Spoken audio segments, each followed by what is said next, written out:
Hello and welcome back to the Nightcap. I'm Josh Rimmer on Nextsportstar.com. Joining us right now on the line, former NHLer and current NBC Sports Network hockey analyst, Jeremy Roenick.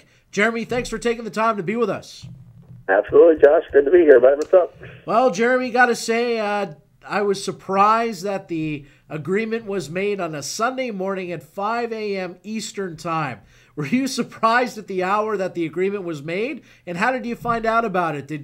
Were you woken up with the news? I was actually.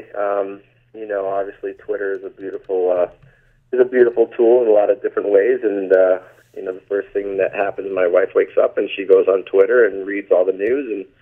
And we woke up to good news that the lockout was over and we can enjoy some hockey soon. Were you surprised that it took this long to get a deal done, JR? I was, especially after the players offered a 50-50 deal back in November. I thought that this would have been done a long time ago. So, but you know what? It's no sense talking about it. It's good that we are getting some kind of hockey here this year. Exactly. A 48-game schedule is what's important. All that stuff should be not talked about anymore. It's done in the past. Let's just concentrate on some great hockey. Now, Jeremy, what did you do during the lockout to keep yourself busy?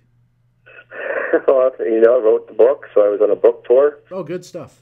Extremely successful, and I was very proud about that. And then played a lot of golf, and was able to spend a lot of time with the family. And I'm always doing things to keep myself busy. But the book tour was extremely time consuming.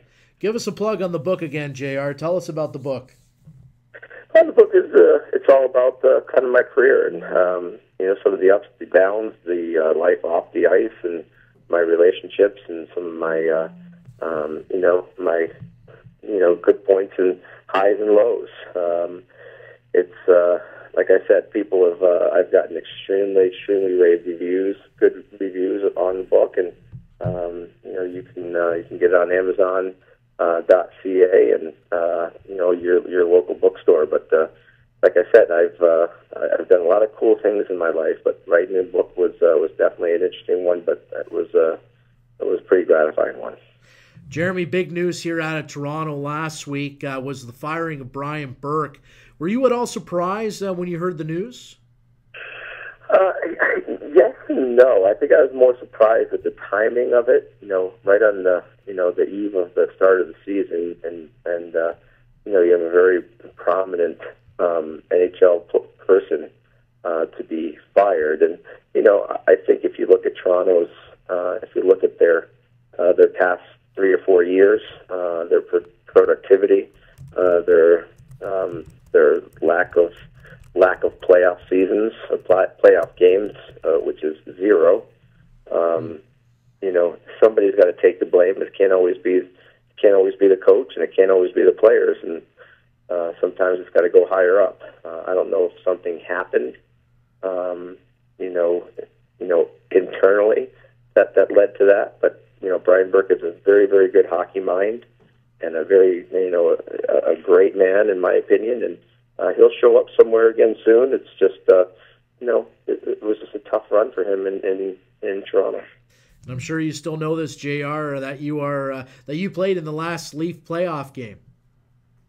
I did. I scored the last playoff goal that the Leafs have seen. Exactly. I still get a good chuckle out of that. Jeremy, you played in the last shortened season. If you're a player, is there something that you do differently to kind of prepare for a shortened season? Not a big camp either as well. No, you really have to take care of yourself because it's going to be a lot of hockey. It's going to be a lot of skating, a lot of exertion.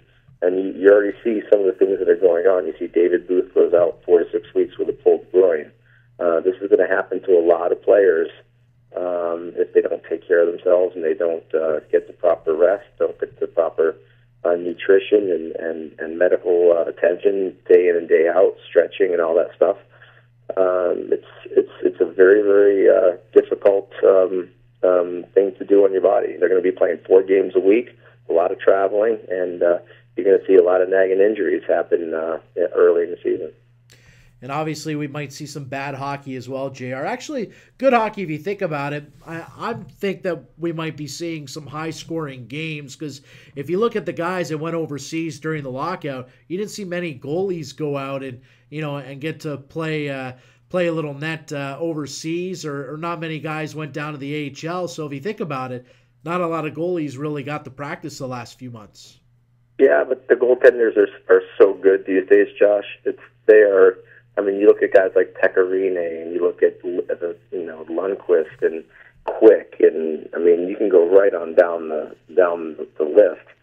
These guys they're true professionals and some of the best that we've seen in years. So I'm sure that they're going to be.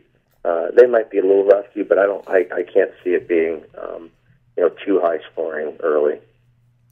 Now, JR, one thing that everyone talked about during the lockout was the fans and whether they'd come back or not. Do you think it'll be easy to win the fans back in the U.S. markets, especially a market like Phoenix? Well, I mean, you see what's going on with all the training camps. I mean, there's 2,000 or 3,000 people that are showing up to watch, the early training camp sessions. That's pretty impressive. I mean, Philadelphia, they had to stop people from coming into the driveway and stop people from coming into the arena.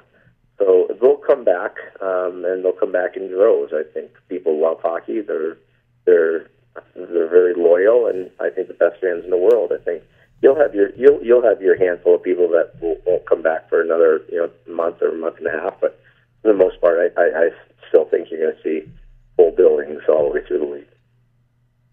JR, I want to get some predictions out of you for this year. Who do you see coming out of the East, and who do you see coming out of the West? Well, I think the East is going to be more of a difficult pick. You have Nash going to New York. You have a more experienced Kreider, who I think is going to be a very powerful player in the East. And I think Lundqvist has something to prove. I think the Rangers, I'm going to give a slight edge to for the Rangers.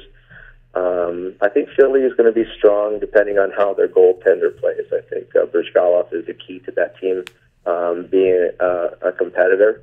But, you can't. You always got to look out for Pittsburgh because with their lineup, I think Malkin's going to come in after playing in the Russian League. I think he's going to dominate very quickly and could run away with this scoring title very, very quickly. And then you have Sidney Crosby, who probably this lockout, I don't think there's anybody that has benefited from the lockout more than Sidney has. Yes. His concussion symptoms.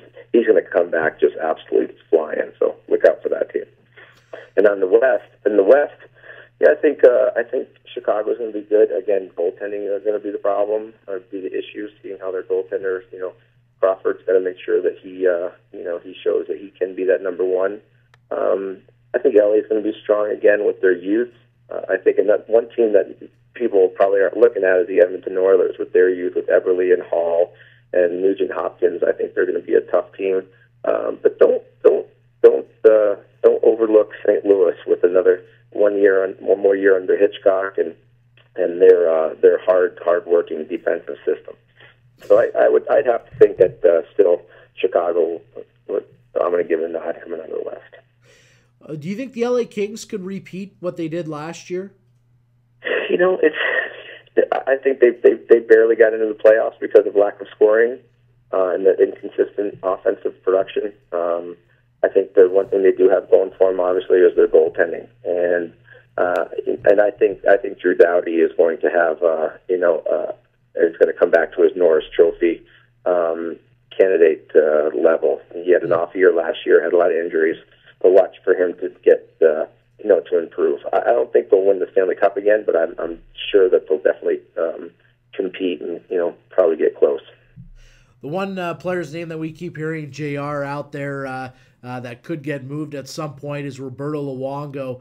Where do you see being a perfect fit for Roberto Luongo? Well, I mean, I heard rumors about Toronto, and that might have been what happened with Burke in Toronto, whether he did not want him and other people did want Luongo. But I definitely feel that Corey Schneider, his time has come to be that number one guy. When you have a goaltender that makes $9 million and has been around the league as long as Luongo, it's a very tough place to move him with that kind of contract without the results that you'd wanted from him. But there's no question to me that that changing of the guard is happening in Vancouver, and Toronto needs a goaltender, I think, desperately. That's been their Achilles heel. And I think Chicago is a team that could use a goaltender also, but is Luongo that kind of guy with that kind of salary? It's very, very difficult to get. Jared, I want to ask you about the U.S. program. I'm sure you were excited to see the World Juniors Team USA winning their second World Junior Championship in, 2 years, basically, or 3 years. Canada has not won a championship prior to the U.S. winning their first championship in 2010. But you got to be really happy for the U.S. program, and it looks like it's really growing. It is growing, and I think USA Hockey has done a great job in putting out programs that are helping not only just to improve the people that are playing, the kids that are playing, but also to attract more young kids to get on skates and to get on the ice. I think they've created really smart programs to allow the kids to have fun, but yet enjoy the dynamics and learn the game properly, but still have fun and keeping them interested.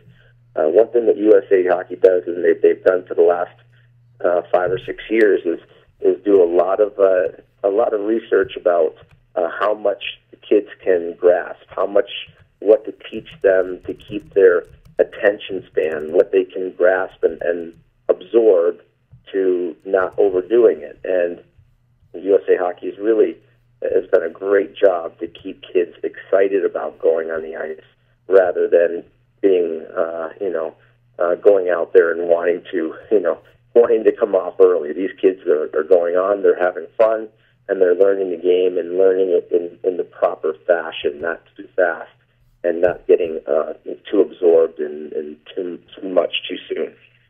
And a guy you got to go through the USA program, Phil Housley, did quite the job behind the bench for Team USA.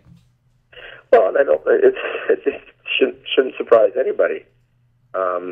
He's one of the best U.S. players ever to put on skates. The best, one of the best defensemen, him and Brian Leach. So shouldn't surprise anybody that he did well, because he's a player's guy. There's no question that the players respect him, will listen to him, and he'd have a great rapport with the players. So great temperament for it. You think maybe one day we see Phil Housley as a head coach in the NHL? Well, you got to start somewhere. Obviously, winning a World Junior is a phenomenal way to start. That's for sure. JR, one last question before we let you go. Really appreciate you taking the time to be with us. Another good buddy of yours, Mike Modano, is going to be named on Thursday. He's going to have a management title, actually, with Dallas. It's going to be Mike Modano, Mark Recchi, and Marty Turco are going to be announced here at the press conference. And Mike Modano is going to be named the executive advisor and alternate governor for the Dallas Stars. You got to be pretty excited for your buddy Mike. Absolutely. I actually talked to Mike today a few times, and he'll downplay it, and he'll say, it's not a big deal. It's not a big deal. But I know for Mike to be involved with the Stars is important to him. He just says his job can't obstruct his golf. Yeah. So, it's a perfect role for him. Just to have a guy like Mike Modano and Mark Recchi and Turco around the locker room, having their opinions put to whether it's the coaching staff or the management. These guys you don't find too many better players than the guys that they're hiring. So Joe Newendike did a great job in getting that kind of leadership of players, of recent players that everybody will still look up to and have a very, very smart outlook on the game and their team. I agree with you 100%, JR. I love when teams bring back, their past stars and to be around the new kids and the guys, to give them that motivation and talk to them and, be around with them around practice time. Maybe they give them a couple pointers or whatever. I love when teams bring back, the stars from their club. Yeah, it's important. I was surprised about Mark Recchi. He has no, not really any ties with the Dallas Stars, but yes, they don't come much better than Mark Recchi in terms of leadership and grit and what he's done in the game. So, and I think you need players. There has to be a new changing of the guard, to tell you the truth, in my opinion. You need young, new, fresh faces that have, newly, retired from the league. So, great move by Dallas. Well, Jeremy, really appreciate you joining us again on the show. Like I said, I'm glad we could talk about hockey issues now, the on-ice product. I'll never ask you another CBA question, at least not for another 8 years, Jeremy. Yeah, well, hopefully I don't have to deal with this stuff anymore. If it is, I won't be doing it on television. I'll go off somewhere else and do something different. This one really frustrated me. Yeah, it frustrated me too. JR, as always, buddy, love getting you on the program. All the best to you, and we'll talk to you again soon, and we'll look forward to seeing you on Sunday. Awesome. Thanks, Josh. Appreciate it, and look forward to seeing some hockey. I appreciate it. Absolutely. I appreciate you coming on, JR. Take care, buddy. See you, bud. That was Jeremy Roenick, former NHL superstar, future Hockey Hall of Famer, and now NBC hockey analyst. We're going to head to break. Coming up next, we'll go over the news of the day. That's coming up next on the Nightcap. Don't go away.